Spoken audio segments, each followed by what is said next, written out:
Hello, everybody. This is Andy from Andy's Lack Corner, and I wanted to put this out there.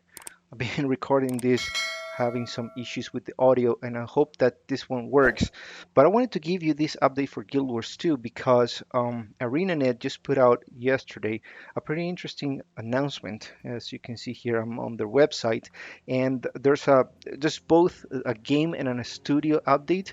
And I'll try to keep this brief, but it's pretty interesting. So they are introducing to us some ideas of what's to come, what's the future for the franchise. And first off, they are talking about their plans. They reorganized internally the way that they were producing the game and they were bringing the content to us. I think they were downsizing as well during the pandemic, although they took some people back. So now basically they say they're ready to bring out the stories to life, the content we want to see in a new light. That includes marketing efforts, storyline, communication with the player base, and well, the actual content of the game. So, well, what they start saying is the past couple of years have been extremely strong for both ArenaNet and Guild Wars 2. They're saying that in the last 3 years, the player base actually doubled their size, which is pretty interesting for a game that is by now, I think in August, they will be 10 years old. And the franchise as a whole is going to be, what, 15? A little more, 17? For something that is always 2 decades to not only keep their player base constant but also double it in the last 3 years, that is a good sign as opposed to what we have been seeing in other MMOs, more popular ones like World of Warcraft. They last year faced pretty significant backlash and internal struggle because of the whole scandals. Yeah, the, the reaction from the fan base was pretty strong, and a lot of people jumped ship and they went looking for other MMOs. Some people also experienced burnout. So I've seen a lot of refugees from both World of Warcraft and Final Fantasy 14, and some of the people from the Elder Scrolls Online. So to them, I say welcome, and it looks like we have pretty good things in store for all of us. So not only the player base has expanded and doubled in size in the last 3 years, but also the latest expansion for Guild Wars 2, End of Dragons, outsold Path of Fire, which had pretty strong figures for both NCSoft and ArenaNet. So that shows that public in general is pretty confident about this franchise, which can only say good things about the current state of the game and then the future. Linking to that, you know that ArenaNet, or you probably knew that ArenaNet has plans to bring the game to the Steam platform, which is arguably, I would say, the biggest video game platform out there at the storefront for video games. And they have been trying to execute this release for Steam for some time. It has been delayed a couple times. I don't blame them if they want to get this right. So one of the things that they want to focus on is making sure that the quality of Guild Wars 2 as a whole is up to standard with the Steam platform. And one of the major factors that they are working on is completely revamping the way that graphics are shown to us. So if you didn't know, Guild Wars 2 is using a pretty outdated graphic library called DirectX 9, and they've tried to port it to DirectX 11, which was a pretty significant endeavor for them. For the past 6 to 8 months, the game has had a beta for the graphics. They are pretty much ready to exit beta, as they say here, and I think that's a great thing because you're not going to see a lot of improvement on the graphics because that's pretty much what they have been working on for the past 10 years or so. If you look at the quality of some textures and environments in the vanilla base game compared to maps released in season 3, 4, the Iceberg Saga, and especially the maps in the two latest expansions, Path of Fire and now End of Dragons, they're significantly better, the more recent ones. They look fantastic. So it's not dependent on the actual graphic library. What will change and improve, and I've seen that myself, is the FPS and the way that it is less CPU dependent and more GPU, like your graphic cards is going to get more usage from the game rather than your processor. So they're pretty ready to exit the beta, which is exciting in and of itself. So we'll see, we'll see. And then they say something that kind of surprised me. I feel pretty good about this, and they say the following quote: cleaning up some aspects of the early game experience. We're not really sure what that is, but if I dare to adventure a guess myself, if you saw End of Dragons, if you played it, you saw that, for example, in Shinji at the monastery, you will see some sort of tutorial areas. There's one heart where you have to break the CC bar for some enemies, and you also have to combo the fields, like the projectiles and the fields, so you know how to combine your skills with other players' skills. And that is pre-tutorial stuff that was never included in the base game. We as a community have always asked ArenaNet to do something like that, and they have taken some steps in doing that. Nothing really major, but what I'm trying to say is that I believe that right now they may be trying to apply the experience gained over the maybe past couple of years with this expansion, bringing that into the initial experience, or as they say here, early game experience. And that is just a win, especially if we're going to get new players from Steam.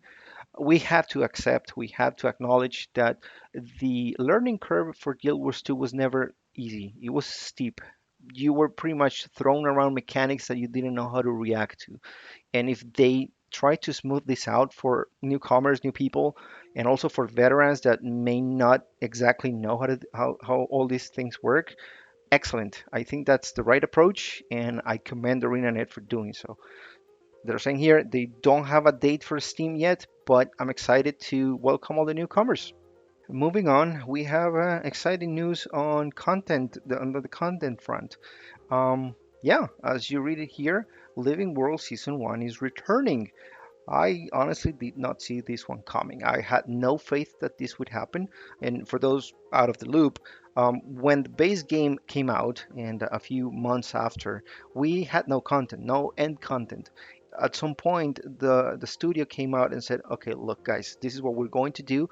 We're going to be releasing short updates to the game. We're going to call them Living World, and it's going to show you that this world is expanding. The creatures in it, and the NPCs, the races, they all have lives of their own. They have plans, and we're going to do this bi-weekly. Every 2 weeks, we're going to send out and launch a different patch with content for the game.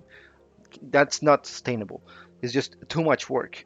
And unless you compromise and your quality drops, which is what happened. So basically, this error that they made with the first part of the original Living World was that this content would come out, you would play it during maybe 2 weeks, and that was it.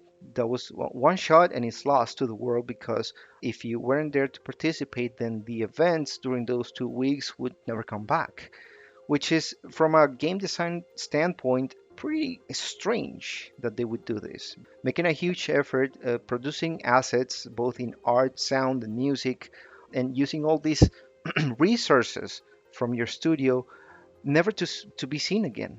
So at some point, they realized this, they changed the whole model, and they came out with the seasons. The first part of Living World, which encompasses the South Sun Cove, the refugees from the Flame Legion, and the Dredge, if I'm not mistaken, so refugees from the North and the Char, as well as the Scarlet War, that all came to be known as Season 1, but it was not repeatable content.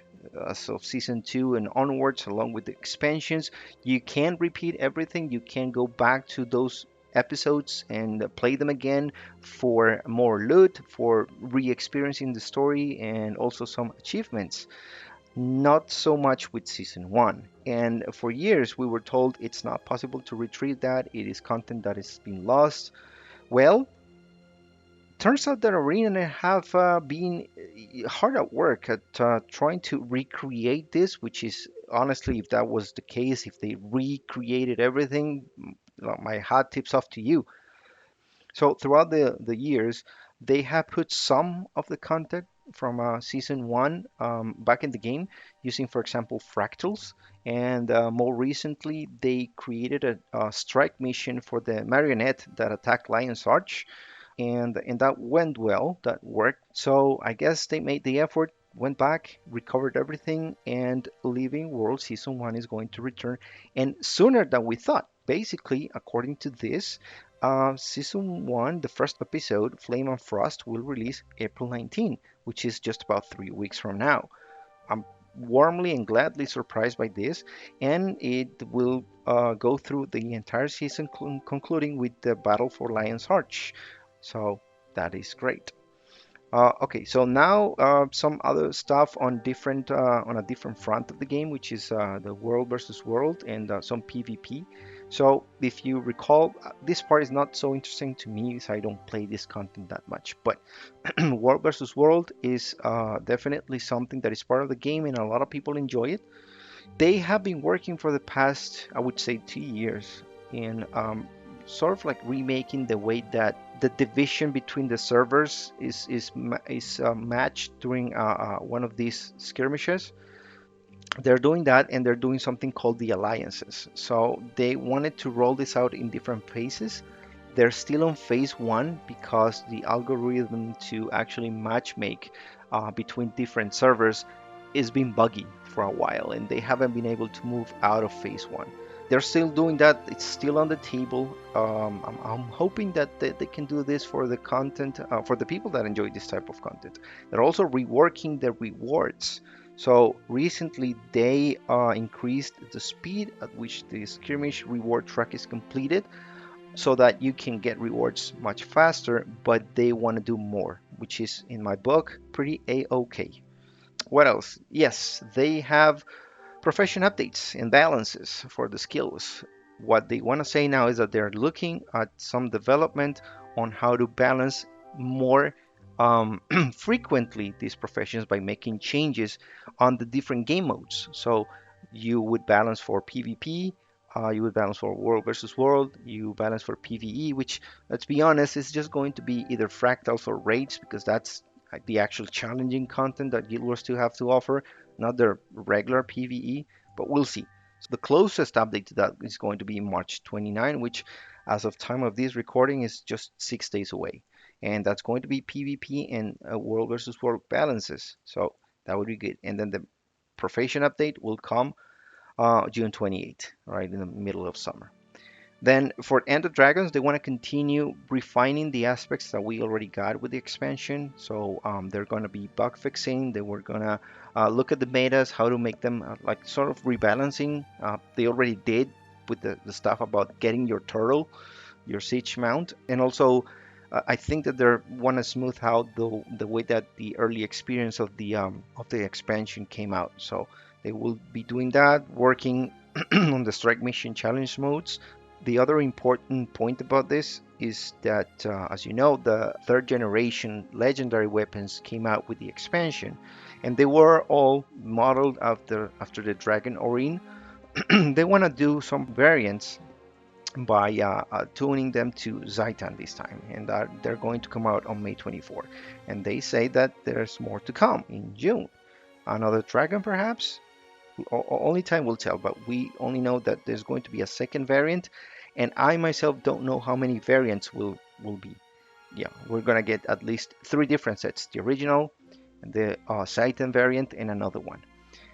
This is pretty big news. They're going to be having another story update. I don't know if they're gonna call this season 6 or another saga or whatnot, but it's going to be in Cantha, and there's a new map. They don't have anything to disclose by now because I guess they're still developing, so we don't have a date of when that will come up. But yeah, it is coming up. A new map in Cantha. Is it going to be on the same Shinji Island? Remember that during the expansion we only got the eastern portion and we don't know anything about the western portion. So are we gonna get the full island? Are we gonna get another location in the Jade Sea, or the Echoval Forest, or are we going to see another environment in Cantha that we haven't seen before? Remember that we did not explore Cantha fully in Guild Wars 1, and we did not do that in Guild Wars 2, so there's still ground to be covered. Moving on, then we see the release dates, the schedule that they have for at least the next 3 months. And they have the Living World Season 1, Episode 1, as I mentioned before, April 19. Then we have Super Adventure Festival, SAB, which is pretty exciting if you like that kind of content.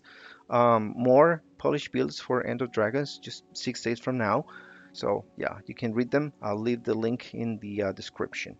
And then a couple of additional things. I mentioned some marketing and communication efforts that they wanted to make.